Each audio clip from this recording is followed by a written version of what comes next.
Good afternoon, ladies and gentlemen. Thanks for being here.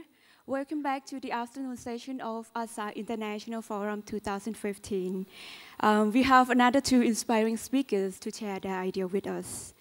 But before I introduce our next speaker, please allow me to remind you to turn off your mobile phone.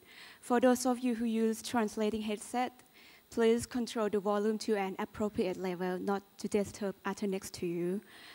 Parking receipt can be stamped in front of the hall.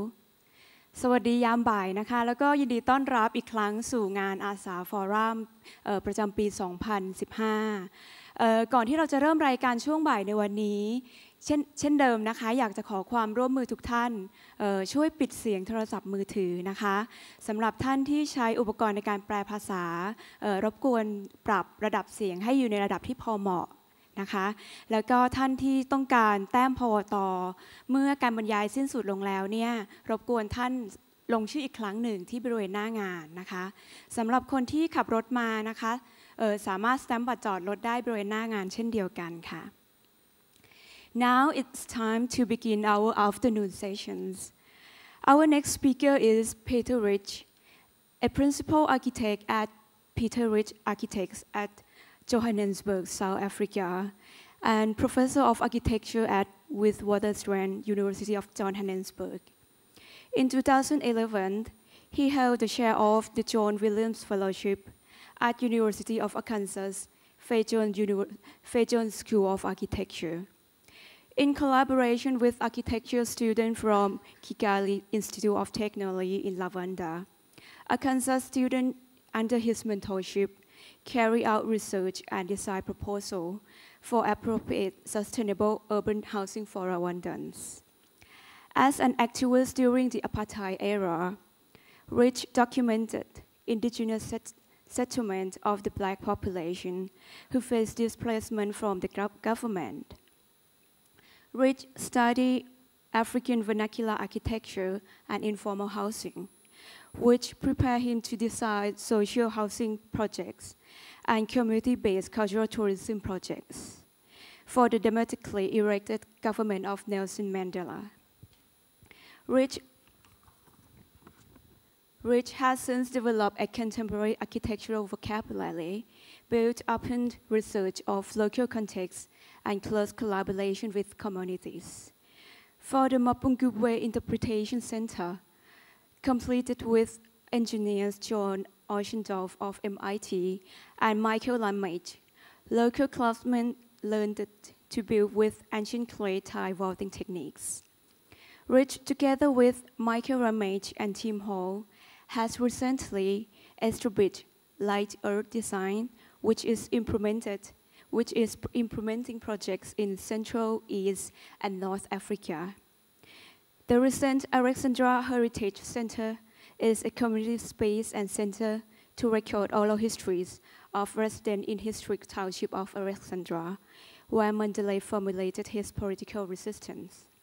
In 2010, Rich was awarded the South Africa Institute of Architects Gold Medal, which is the Institute's highest honor for his achievement in architecture. Please welcome Peter Rich.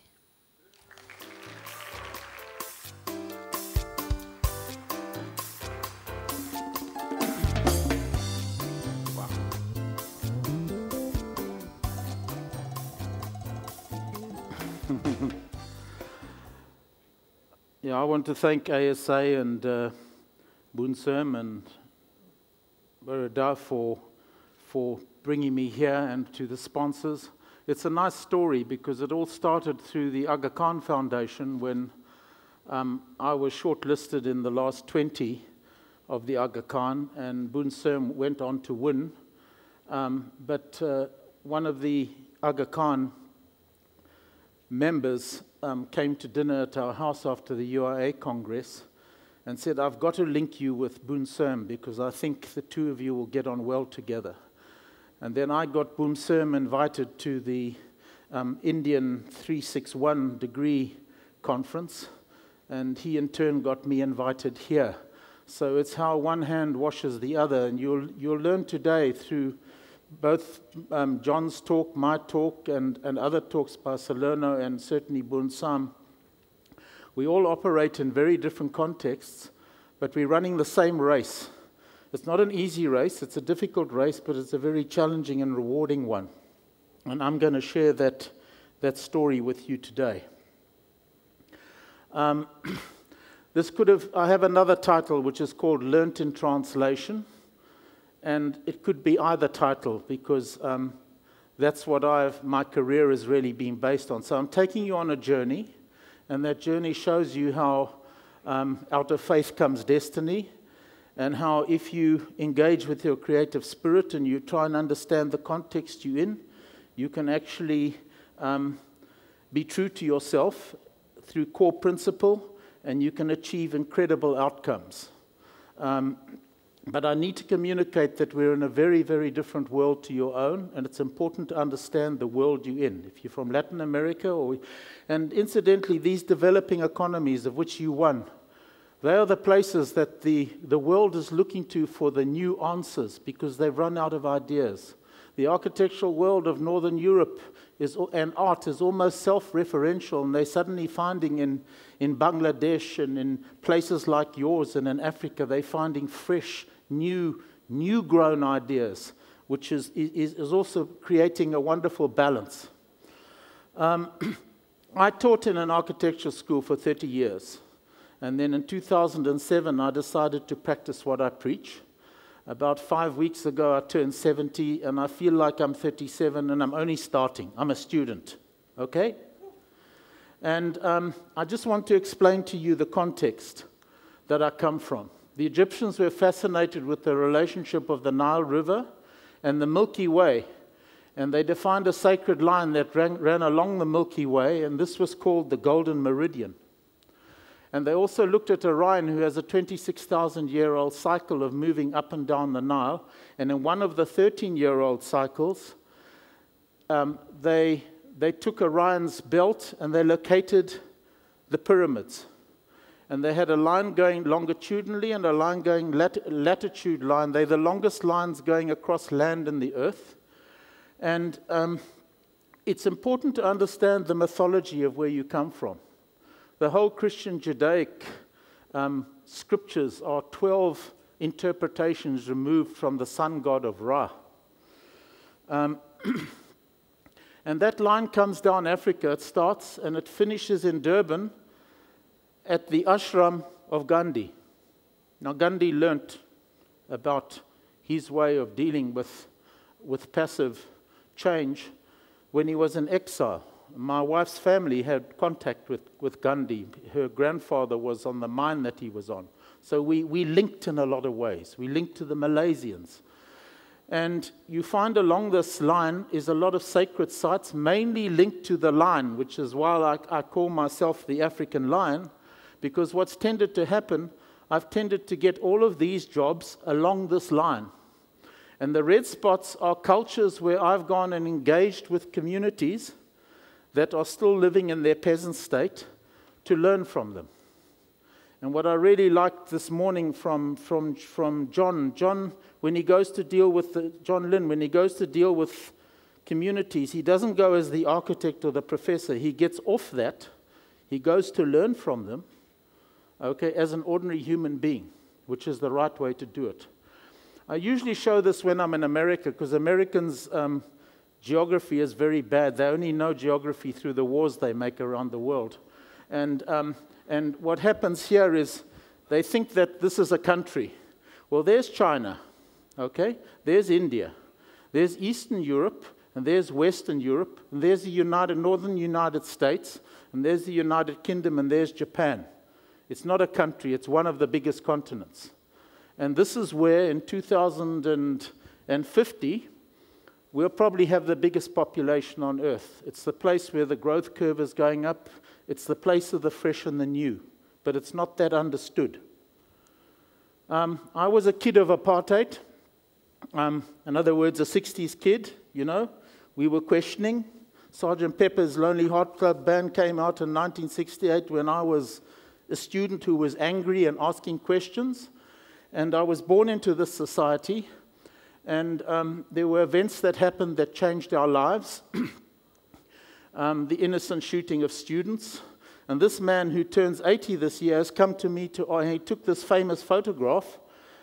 And when he took the photograph, he had the sense to take the spool out of the camera and put it in his sock because he knew the police would come and take it. And then when it was published, the police came to him and said, if you pick up a camera, you are dead. So he stopped photography. We're now doing a project. And he came with $5,000 and put it on the table, said, will you help me? But I'm very lucky because his son has become the CEO of South African Tourism, and we can now get money to do a proper museum for him. And this is where he went and started a new life, being a businessman with a butchery and a liquor store. And we've started to look at how we can give him a new center. He's insisting that the entrance to his gallery must be the A1000 ASA' Pentax camera he used. So we thought we'd use that. When you come in here, you can hear the gunshots, and you can hear the stones hitting the tin, and you look through there and you look at the picture. And then we take you on a tour of... So what's happening is a lot of my work has got to do with telling the stories of people who've never been spoken to before, let alone have their stories told. And it's a very humbling experience. We have to start work on this when we get back. The design might completely change. And after I've seen Solano's work, I'm probably going to change it anyway because I'm so inspired. Pancho Guedes is the only living member of Team 10. He turns 90 this year. He's lost his short-term memory, but he worked in Maputo. And I think what's quite important is my message. In South Africa, we live on the edge. In Paraguay, you live on the edge.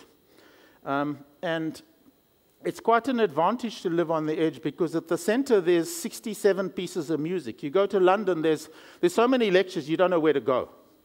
Where we are, we sit on the edge and we can be very selective and very informed. There's a huge advantage from that.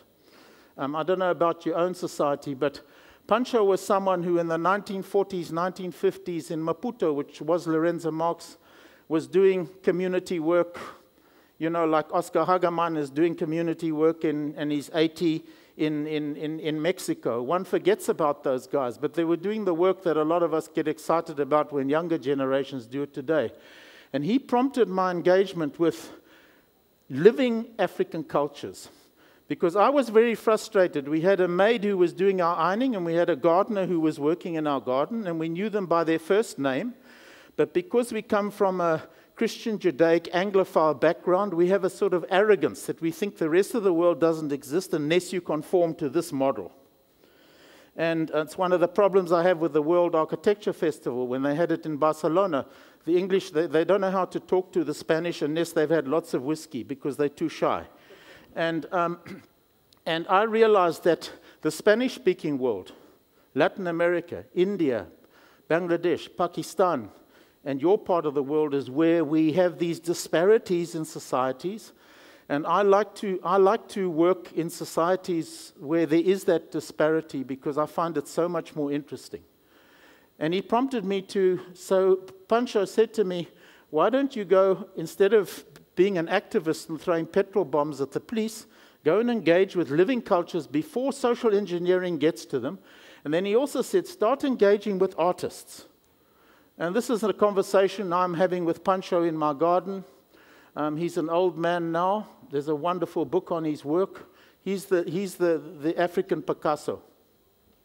And he taught me the passion I needed and the fire in my belly to look at Africa. I'm not going to show his work. You can see it for yourself. But what he did is, when I went to engage with living cultures, and I'm not getting over romantic about this, but what I did is, suddenly when I went to find out that lady who does our ironing and the man who does the garden, they have a different way of perceiving the world to our Anglophile way of perceiving the world. And I also found a wonderful culture. I mean, this woman has had about 10 children. This is her daughter, who, as a teenager, is coming out in transition from being a girl into being a woman. And she has to get dressed in different guises, almost like the caterpillar and the chrysalis of the butterfly. where she's in transition, and she is revered as the carrier of life. The man is the carrier of the seed. He has no place in society. He's the hunter-gatherer. He's the protector. He has to defer to go into the world of woman. And suddenly I learnt that through this woman adorning herself, she acquired this incredible knowledge of the same knowledge. In other words, amongst these people, I learnt the lessons you learn when you go to do your Beaux-Arts studying in classical architecture in Rome. These women are illiterate. They can't read.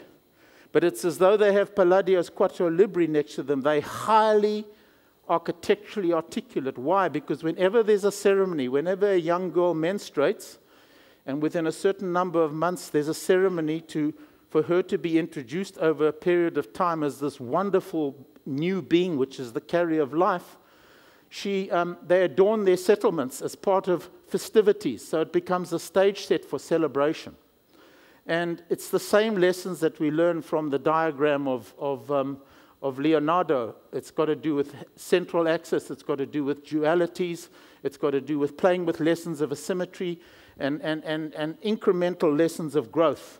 I'm doing a book on that, and diagonal extensions.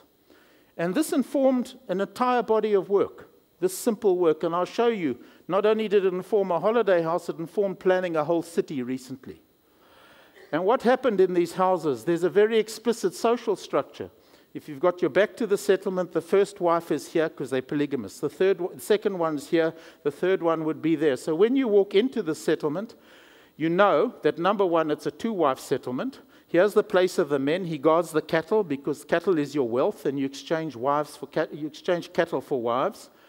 You guard the entrance. You have to defer to go into the world of the woman because it's like a womb. There's the firstborn son of the first wife. These are the married children.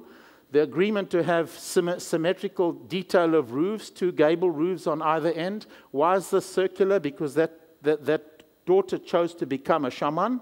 So it's expressed in another different way. So it's very articulate. But it's not that. They went out into the Western villages where they saw Victorian architecture. They saw Art Deco architecture. And they started transferring these ideas across time. And a simple settlement, just through the charcoal and whitewash, could be elevated to something very beautiful. And an Ndebele matriarch said to me, we see what we want to see and we make it our own. That's what you do as architects. You reinterpret what you see elsewhere, but in reinterpreting it, you invest it with new meaning in the context of where you are, which is culture and climate and language, and therefore you make it specials. So there's nothing wrong with, it's not enough copying or stealing, it's how you reinterpret things. And that happens all the time. There was a Thai girl yesterday servicing us, and she had these beautiful hands, and then she had on these torn jeans, which were American. It's an influence, okay? We do it all the time. And this woman, she's too old now for ceremonies, but out of pride, she takes a trip into the nearest, out of the village into the nearest town, and she actually sees American 1950s cars. She sees a gable from a Cape Dutch on a chocolate box. She comes back. And she's fertile with ideas, and she starts inventing for the next ceremony. And when you look at these homesteads, you realize that to an African, the landscape is a place of danger and a place of fertility. It's different to the Western way of conceiving what space is. So you lose your language, you lose your culture. It's very important to understand that, especially of those of you who move into the diaspora. And here's the way you establish the boundaries between landscape and the inner world, which is the courtyard. And this courtyard's difficult to a hacienda, which is also a patio, which you get in Yucatan. And it's different to a Roman courtyard. And why is there a difference? I'm interested in why there's a difference. And then here, this is from 1936. These are my drawings.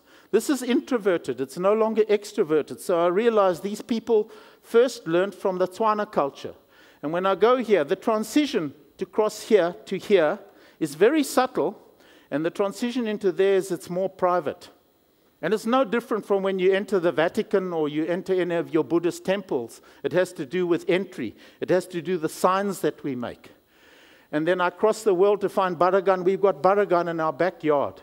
In South Africa, it took enlightened universities until 1980 to wake up to the fact that there was an African culture because they were so obsessed with trying to be Englishmen. And America has the same, all Anglophile cultures have the same apology when they actually deal with the cultures, that they either devastated through genocide. We didn't do that, we suppressed the culture. But in the backyards here, you have, you go to Baragan, you've got this in your backyard. In other words, open your eyes and look at what you've got. You've got this wealth of culture.